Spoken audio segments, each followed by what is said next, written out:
दर्शकों नमस्कार, आप देख रहे हैं इंडिया 24 अपडेट। अब हम महेंद्रगढ़ ज़िले के पाली गांव में पहुंचे हैं।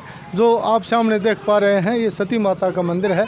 यहां पर हिंदू नव वर्ष पर एक कार्यक्रम का आयोजन किया जा रहा है, जिसमें महिला जागृति मंच की अध्यक्ष जो ललिता भारद्वाज हैं ये मुख्य रूप से इसका आयोजन करवा रही हैं और इसमें कुछ मुख्य अतिथि आई हुई हैं और उन्हें सम्मानित किया जाएगा।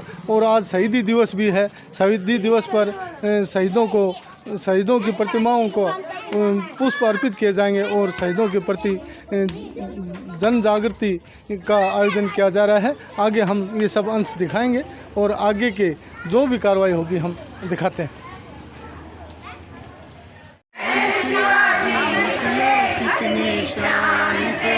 इसे पहन झांसी की रानी मिट गई अपनी आन पे।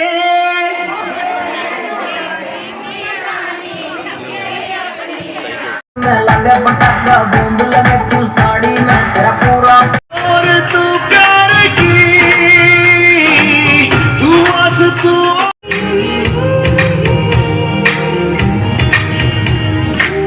छोटे से नन्हे हाथों में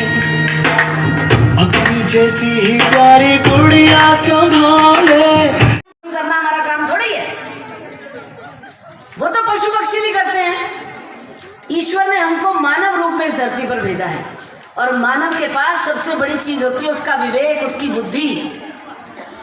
हमें उसका प्रयोग करना है। उन सब का भी मैं दिल की गहराइयों से आभार व्यक्त करती हूँ। लगेंगे हर बरस मेले, वतन पर मिटने वालों का यही आखिरी निशा होगा, यही आखिरी निशा होगा। मैं अपनी बहनों को नमन करते हुए सबसे पहले मैं उन शहीदों को याद करना चाहती हूँ जिनकी बदौलत हम आज खुली हवा में सांस ले रहे हैं। देखिए, कोई ऐसा परिवार, गांव, शहर अछूता नहीं है जहां हमारे सैनिक भाइयों ने जन्म ना लिया हो और शहादत में अपनी कहानी ना लिखवाई हो। जी, एक बार अपना परिचय दें। मैं Manju Kaushik, national youth awardee. हाल फिलहाल मैं महेंद्रगढ़ नगर पालिका की वाइस चेयरपर्सन। तो जैसे महिला सशक्तिकरण का जो कार्यक्रम चल रहा है, महिला जन जागृति अभियान है जी, इसके बारे में आप क्या कहेंगे आज के कार्यक्रम के बारे में? देखिए, इसके लिए मैं अपनी छोटी बहन ललिता भारद्वाज जो महिला जागृति मंच की अध्यक्षा हैं उनको बहुत बहुत बधाई देना चाहूँगी और शुभकामनाएं देना चाहूँगी। वो हर साल इस तरह का आयोजन करती हैं जिसमें मेरी सैकड़ों की संख्या में माताएं बहनें हिस्सा लेती हैं। वो हर साल ये महिला दिवस, नववर्ष और शहीदी दिवस संयुक्त रूप में मनाती हैं और बहुत ही उल्लास के साथ मनाती हैं। इसमें हमारी बहन बेटियां मेहंदी प्रतियोगिता भी होती है, डांस प्रतियोगिता भी इन्होंने रखी है। जो माताएं बहनें फर्स्ट सेकंड थर्ड आएंगी उनको ये यहाँ पे विनर भी प्राइज़ भी देंगी। और उससे ज़्यादा मैं धन्यवाद करना चाहूँगी हमारी बड़ी बहन आई हैं प्रतिभा मनचंदा जी, वो भी हमारे इस कार्यक्रम में मुख्य अतिथि के तौर पे पहुँची हैं। उनका भी इस मंच की ओर से स्वागत है। मैम, ये जैसे महिलाओं की जन जागृति की जो बात है जी, यहाँ पर आप काफ़ी कार्यक्रमों में शामिल हैं। महेंद्रगढ़ जिले की जी, जैसे कन्या भ्रूण हत्या पर क्या स्थिति है आज और पहले क्या थी? देखिए, एक समय था जब डिस्ट्रिक्ट महेंद्रगढ़ का, चंडीगढ़ हम जब कभी किसी मीटिंग में पहुंचते थे स्टेट लेवल पे, तो हमें बहुत शर्म फील होती थी, बहुत शर्म महसूस होती थी कि हमारा सबसे निचले पायदान पे डिस्ट्रिक्ट महेंद्रगढ़ हुआ करता था। और आज आप सबके प्रयास से, जिला प्रशासन के और सभी के प्रयास से आज महेंद्रगढ़ डिस्ट्रिक्ट अच्छी अपने उस पे है। 1000 बेटों पे 920 बेटियां हैं। हरियाणा में क्या स्थिति मानती है? हरियाणा में अच्छी स्थिति पे अब महेंद्रगढ़ कोई ऐसी जगह नहीं है जहाँ पे आप शर्मिंदगी महसूस करो। और आज भी मैंने अपनी माताओं बहनों से ये आह्वान किया है कि वो इस चीज़ को सोचें और अपने सोए ज़मीर को जगाएं और आने वाले समय में ये आंकड़ा 920 से ना होके 1000 की संख्या पे पहुँचे। होते थे कार्यक्रम जी, तो इसके बारे में महिलाओं को स्पेशल संदेश आप क्या देना चाहोगे? किस तरीके से ये आयोजन को आगे बढ़ाएं? देखिए, जो कुछ है हमारी संस्कृति और सभ्यता में है, चाहे हम 1 जनवरी को इंग्लिश कैलेंडर के हिसाब से नववर्ष कहते हैं, लेकिन सही मायने में हमारा हिंदू नववर्ष कल से शुरू हुआ है। चैत नवरात्रों में ही हमारा हिंदू नववर्ष शुरू होता है। और मैं आपके चैनल के माध्यम से मैं अपनी माताओं बहनों को ये कहना चाहूँगी कि जो संस्कार और सभ्यता के साथ चलेगा वो जीवन में आगे बढ़ेगा, वरना हमारी जो आने वाली नस्लें हैं वो नष्ट हो जाएंगी। जैसे आज नशे में लुप्त हो रही हैं, नशे का कारोबार हमारे घरों तक पहुंच गया है। पहले पंजाब में होता था, हम हंसते थे उड़ता पंजाब मूवी देख के, लेकिन आज की स्थिति ये है कि वो महेंद्रगढ़ को छू गया है, जो राजस्थान बॉर्डर पे लगता है। तो हम अपनी संस्कृति को बचाए रखें और हम अपने ही नववर्ष को नववर्ष का रूप दें और उसी को मन से अपनाएं। आपने बातचीत की, बहुत बहुत धन्यवाद। नाम बताएं। अनुराधा सुरती जखल से। परिचय दें कैसे? जी, मैं एक ट्यूबवेल ऑपरेटर हूँ और जल जीवन के बारे में मैं बहुत कार्य करती हूँ। अपना H2S किट है, उससे अपना पानी चेक करवाती हूँ। सभी गाँव में जा करके सभी महिलाओं को इकट्ठा करके अपनी टीम बनाती हूँ।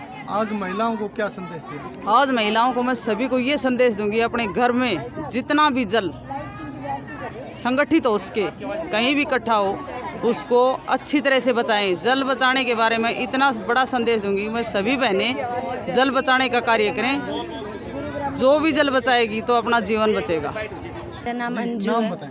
मेरा नाम अंजू है, मैं खुडाना की सरपंच हूँ। थोड़ा जोर से बोलो। मेरा नाम अंजू है, मैं खुडाना की सरपंच हूँ। मैं महिलाओं को ये संदेश देना चाहूँगी कि जैसे हम हर त्यौहार बनाते हैं, ऐसे ही हिंदू नववर्ष भी मनाया जाए और सभी अपने घर में खुशियाँ मनाएं। जैसे न्यू ईयर पर पटाखे वगैरह फोड़ते, वैसे ही हिंदू नववर्ष पर भी ऐसे किया जाए।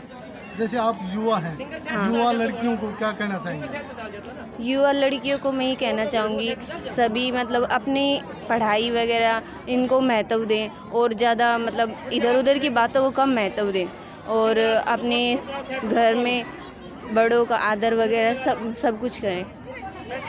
काबिले तारीफ है, जोरदार तालियां बजाएं। अब मैं निवेदन करूंगा आज की हमारी विशिष्ट अतिथि बहन जी मंजू कौशिक से कि वो आए और अपना संबोधन हमें दे। और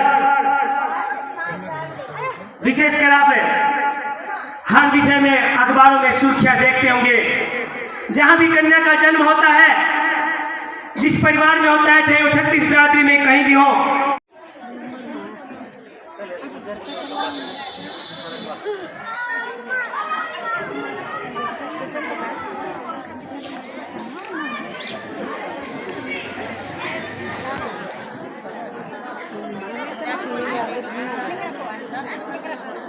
भारत माता की, बाबा जयराम दास जी की। आज के इस कार्यक्रम जोरदार तालियां बजाएं बहन जी के लिए। अंजू बेटी जो कि सबसे कम उम्र की, हिंदुस्तान में सबसे कम उम्र की बिटिया खुडाना गांव की सरपंच बनी है। जोरदार तालियां बजाएं इस बिटिया के लिए। मेरे बड़े भाई डॉक्टर नरेश जी की पुत्री है ये।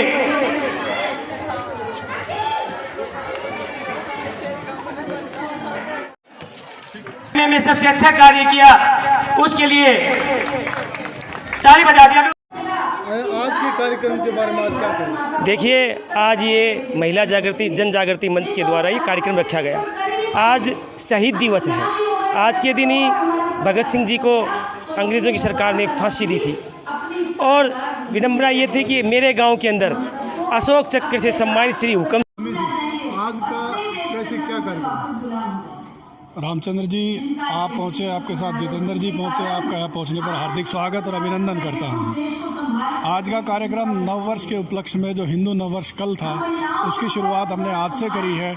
आज शहीदी दिवस के उपलक्ष्य में मेरे गांव के 3 अमर शहीद ठाकुर हुकम सिंह जी, जिन्होंने गोवा की आज़ादी की लड़ाई लड़ी, मनोहर सिंह जी जिन्होंने चाइना के साथ युद्ध लड़ा, और अलबद सिंह जी जिन्होंने चाइना के साथ युद्ध किया, इन सभी को यहाँ पर पुष्पांजलि अर्पित की गई है।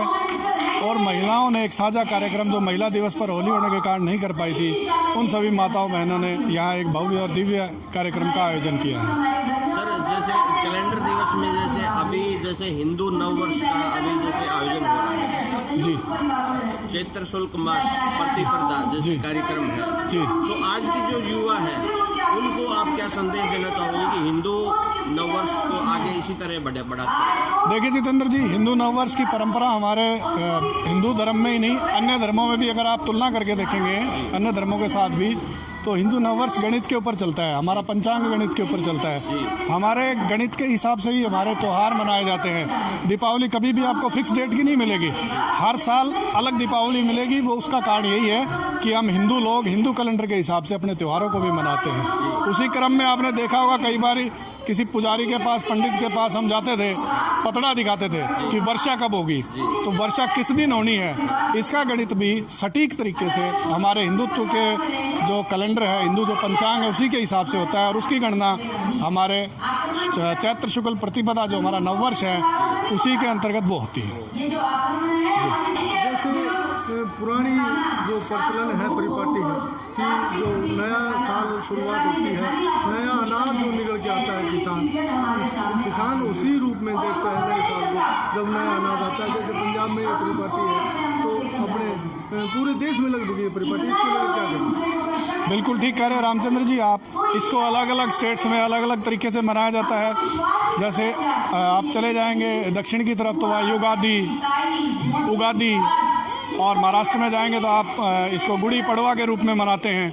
इसी क्रम में उत्तर भारत में भी प्रचलन कम था, लेकिन पिछले 8-10 वर्षों में बड़ी क्रांति आई है और लोगों को पता चला है कि हमारा नववर्ष जो है वो इसी समय पर होता है जब किसान परिपूर्ण रूप से आर्थिक रूप से भी मजबूत होता है, उसके पास आय भी कुछ होती है। अन्यथा तो आप 31 दिसंबर और 1 जनवरी में ज़्यादा फर्क नहीं महसूस होगा, लेकिन आज से नववर्ष प्रतिपदा के बाद मौसम के चेंजेस आपको देखने को मिलेंगे। जैसे अपना आज शहीदी दिवस भी आप मना रहे हो, तो युवाओं को खासकर देश के प्रति जो अपने जो न्यौछावर बलिदान की जो भावना है वो एकजुटता के साथ कैसे प्रदर्शित करें? जितेंद्र जी, आपको मैं एक बहुत विचित्र सी बात बताता हूँ।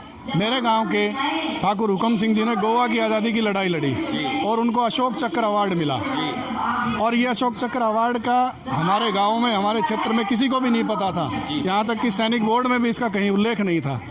जैसे उनके परिवार में कुछ बर्तन उनके नाम के मिले तो हमने उस विषय में गंभीरता से उसका ध्यान किया और हम फतेहगढ़ उनके आर्मी सेंटर तक गए। उसके बाद पता चला कि गोवा की आज़ादी के अंदर मात्र 3 लोग शहीद हुए थे जिनको अवार्ड मिला था। उसमें से अशोक चक्र अवार्ड जो सेना का द्वितीय अवार्ड माना जाता है, उसको बहुत बड़ा ब्रेवरी अवार्ड होता है। शायद हरियाणा में गिने चुने लोगों को मिला होगा, जिला महेंद्रगढ़ में मात्र 2 लोगों को मिला है, जिनमें से एक मेरे गाँव के हैं। उन शहीदों का हमने यहाँ नमन किया है और इससे हमारी आत्मा को भी शांति मिली है और एक युवाओं में प्रेरणा भी जाएगी इससे। आपने बातचीत कार्यक्रम था ये? आज का ये कार्यक्रम महिला जागृति मंच की तरफ से था। हिंदू नववर्ष पे था और आज शहीदी दिवस भी था। अब की बार होली 8 तारीख की होने के कारण हमें वो महिला दिवस नहीं मना पाई थी, तो आज वैसे तो नववर्ष कल का था, पर आज शहीद दिवस होने के कारण ये दोनों कार्यक्रम हमने एक साथ रख लिए। आप कोई महिलाओं को क्या संदेश देना चाहेंगी? मैं महिलाओं को यही कहती हूँ कि अपना संगठन मजबूत होगा तो हमें मजबूती मिलेगी। अगर एक औरत अपने लिए भी खड़ी होती है तो वो ये समझ लो कि सब औरतों के लिए ही खड़ी होती है। जी, इसके साथ जैसे अपने देश में जो बलिदान दिया है, अपने जो वीर शहीद हैं, इनके लिए आप युवा बच्चों को क्या कहेंगे कि अपने देश के प्रति वो न्यौछावर? यही शिक्षा दूंगी कि हमारे गाँव में ये 3 जो हुकम सिंह जी हैं और 2 का तो मुझे नाम ध्यान नहीं है, उनके लिए हमने श्रद्धांजलि अर्पित की है। युवाओं को मैं यही कहूँगी कि उनसे ये सीखें सब।